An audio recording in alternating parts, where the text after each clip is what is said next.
from Crochelina.com, and today I'm going to go all the way back to the basics and show you beginners how to do a slip knot. So if you're starting crochet, you definitely need to start with knowing how to do a slip knot, because you need a knot to hold your crochet work on your hook.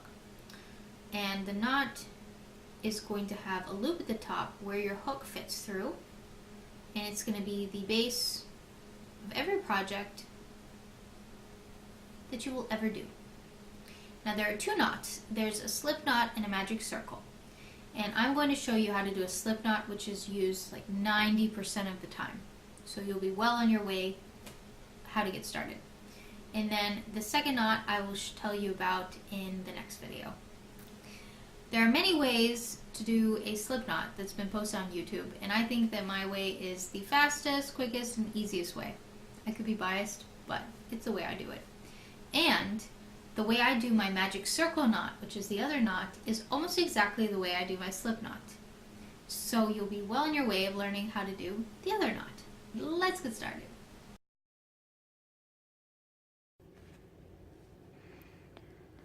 So how to slip knot?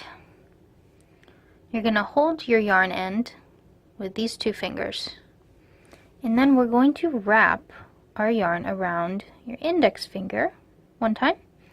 Then you're going to wrap it behind, and then you're going to hold it between your fourth and fifth fingers like this. So this is what it looks like. You've got one end held here and the other end held here, and you've wrapped twice, and the second time behind the first.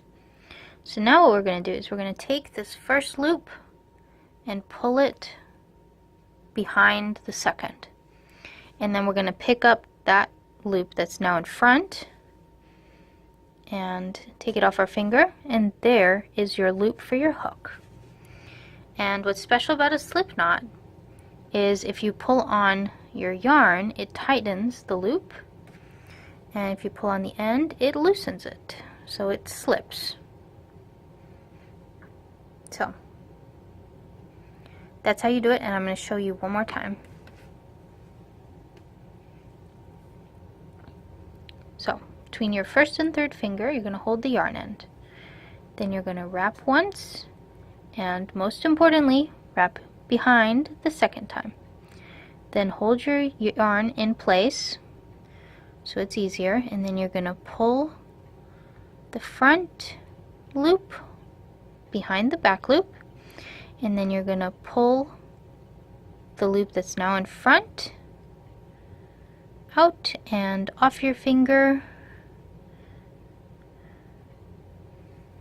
and this is your slip knot that you can start. And don't worry about it if there's a long tail. You can always cut off as much of the tail as you need, but there's your slip knot. I always like to have a long tail that I can sew in other projects, and you can start your crochet project.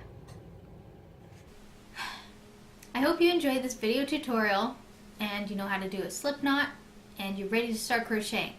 If so, check out some of my videos. I've got a how to crochet video that would be useful, and I've got some other stitches, every stitch done once, so I'll put the link down below. And don't forget to give me a thumbs up if you like the video tutorial, and don't forget to subscribe so you don't miss another one. And I'll see you next time.